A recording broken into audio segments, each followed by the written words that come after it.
Hello and welcome to Small Wins, where today I'm going to be attempting to fix up this rusty old road bike.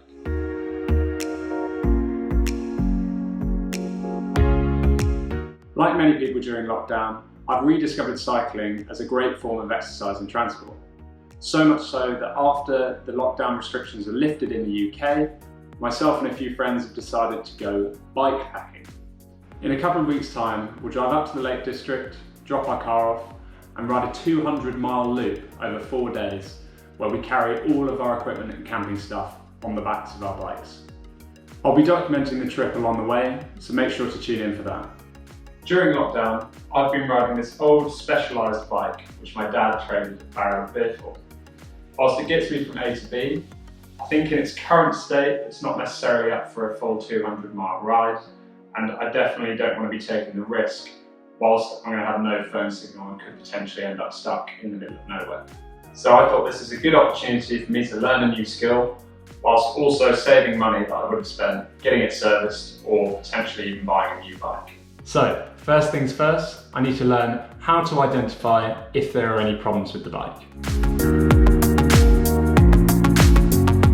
Step 1. Clean the bike to make it easier to inspect. Paint or spray degreaser onto the chain and rings and leave to soak. Then clean the rest of the bike with warm soapy water and a clean sponge. Start with the fixed components like the frame, handlebars and forks, and then remove the wheels and clean them as well. It's best to use an old sponge on the chainring, cassette and the chain because of the grease that comes off it. You can then come back with a clean sponge at a later point. Finally, use a flathead screwdriver to scrape the excess gunk off the rollers and rinse the whole bike with clean water. Step 2 is to inspect the bike. The first thing to check is the most important and expensive part of the bike, the frame. You should check the following. Is the frame bent, twisted or cracked? Are the welds coming apart? Are the frame tubes pitted or dented? If the answer to any of these questions is yes, then the bike is pretty much worthless. However, I've checked the bike over and it's actually in pretty good condition. You should also check the headset to make sure that there's no wobble, no play when you move the handlebars back and forth, and also to check the handlebars to make sure that they're not bent in any way. The next thing to check is the pedalling mechanism. As you can see here, there's a lot of play, which is an indicator that it will need fixing. The next thing to check is the wheels. This includes the spokes, hub, tyre and rim. Other than a bit of rust and some general wear, the rim, hub and spokes are all in good working condition. The rim is flat-sided with even amounts of wear, the spokes aren't bent or twisted, and the wheel rotates freely in a straight plane. The tyre should have good tread and be rounded with no bulges. Again, these are actually in okay condition. There were, however, a lot of cracks on the sidewall and between the tread. When researching online, I got a lot of conflicting information about whether or not I should replace them, so I resorted to checking the inside of the tyres to confirm that they're still structurally sound. And that's when this happened. So I just replaced the tyre back on after inspecting it to make sure that there was nothing wrong with it. There was nothing wrong, thankfully. I go to pump up the tyre with the previous inner tube that was absolutely fine, and somehow in the process of removing and replacing the tyre in the inner tube, I have managed to do this.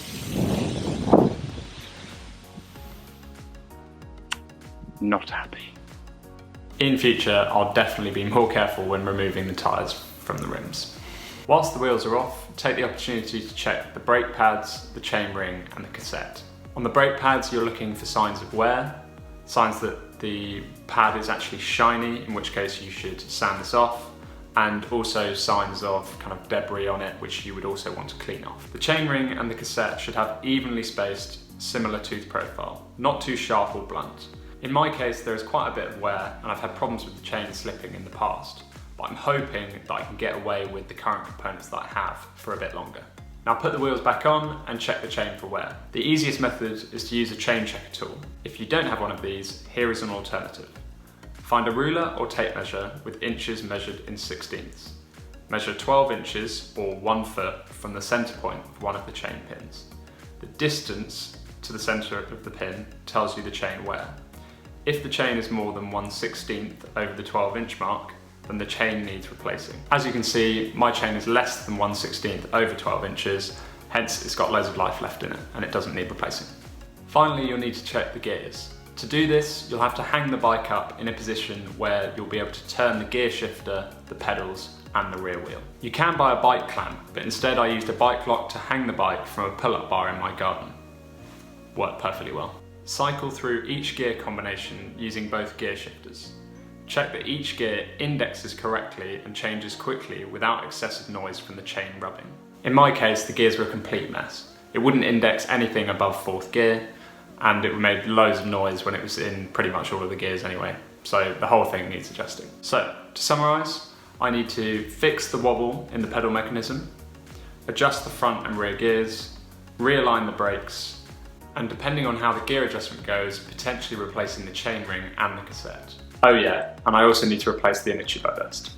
Step 3, fix the bike. In this section, I'll attempt to explain in simple terms what steps I took to fix each component on the bike. However, check out the video description below to see links to all of the great videos that I used along the way, as well as links to the parts and the tools that I bought. Back to the bike. The first problem I had to fix was the wobbling pedaling mechanism. After a quick Google search, I found out that the problem was to do with a worn bottom bracket, which is this component here. Now, the way the bottom bracket works is it goes through the centre of the frame. The cranks, the arms for the pedals, connect to each side, and that allows the pedals to spin. The problem was the outer layer had worn out, which meant that it was wobbling like this.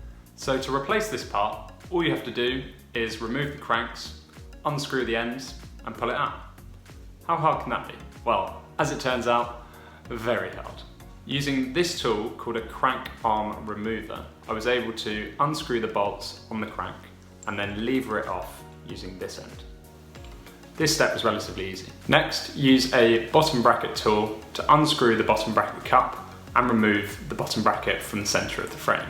First side, no problem. Out comes the bottom bracket, albeit looking like it's had some better days. Now to remove the bottom bracket cap on the other side. After trying the same technique and getting nowhere, I decided to invert the bike and apply my weight to increase the torque applied. Again, the bottom bracket cup would not move.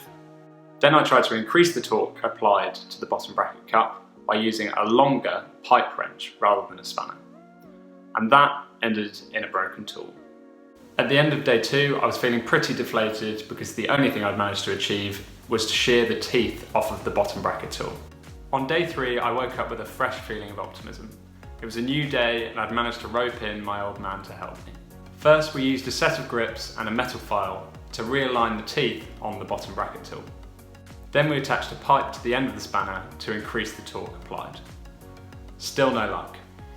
The solution that finally worked was to heat the bracket up using a blowtorch, screw the tool into the old bottom bracket to secure it, and finally apply as much force as is humanly possible to get it turning.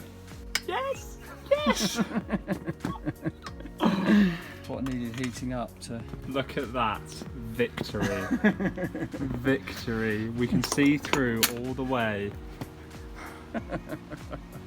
3 days of pain this thing caused. And all it needed was a blowtorch, a wrench, some pipes, some screws, and the old man over there. Strength from the old man over there to do it.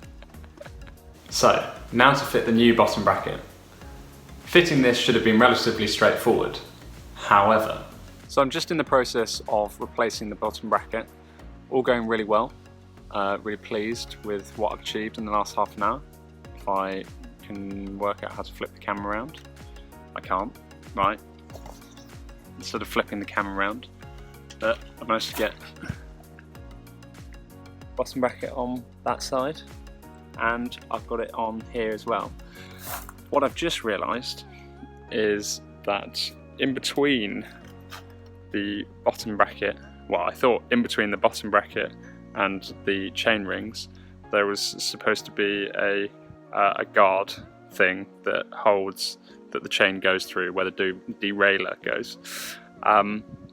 Turns out that that's supposed to be on the other side of the bottom bracket, which means I've now got to remove the cranks again, remove the new bottom bracket, and start the process all over again. Whew. Yes, can't wait. So, take 1 and take 2. Much better.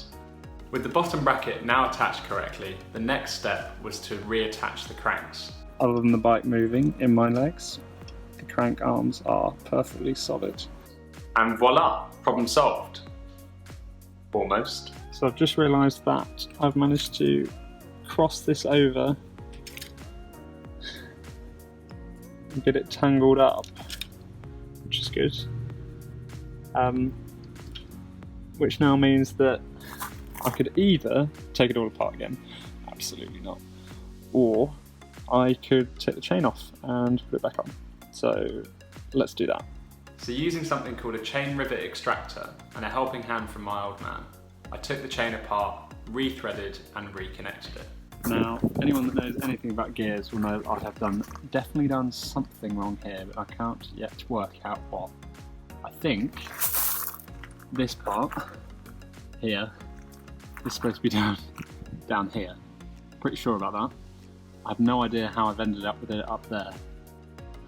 I may have to remove the chain again. I'm really hoping that I don't have to. After fixing the broken chain rivet extractor and a lot of swearing, I once again took the chain apart, rethreaded it and reconnected it, and that was the end of day 3. Day 4, the sun was shining, and before I could take my bike out for a test ride, I needed to lube the chain, adjust the gears and realign the brakes. So I hung my bike up again and got to work. First, apply the lube to each rivet at the bottom of the chain, rotating the pedals until you've applied it to each one. Then rotate the pedal and shift through the gears to ensure that the whole gear system is lubricated. Finally, use an old rag to remove any excess fluid. Next up was the gears. Park Tool have great videos explaining how to adjust the gears, so refer to those in the video description below if you need them. Finally, after realigning the brakes, I was ready to take the bike out for a test ride. Okay, so 2 issues that I've identified so far in the test ride. One is the squeaking of the brakes, like this. Not a nice noise. Second one is that when I stand in certain gears, the chain still slips. Oh, chain's actually come off now. Okay, problem not solved. So I did some work on the brakes, readjusted the gears, and by the 3rd test ride, Do you know what? I'm happy with that. I've gone from only being able to use like 3 gears on it originally to be able to use all of them, apart from maybe one which slips. And even then it only slips when I'm putting a lot of power through it going uphill. Nice.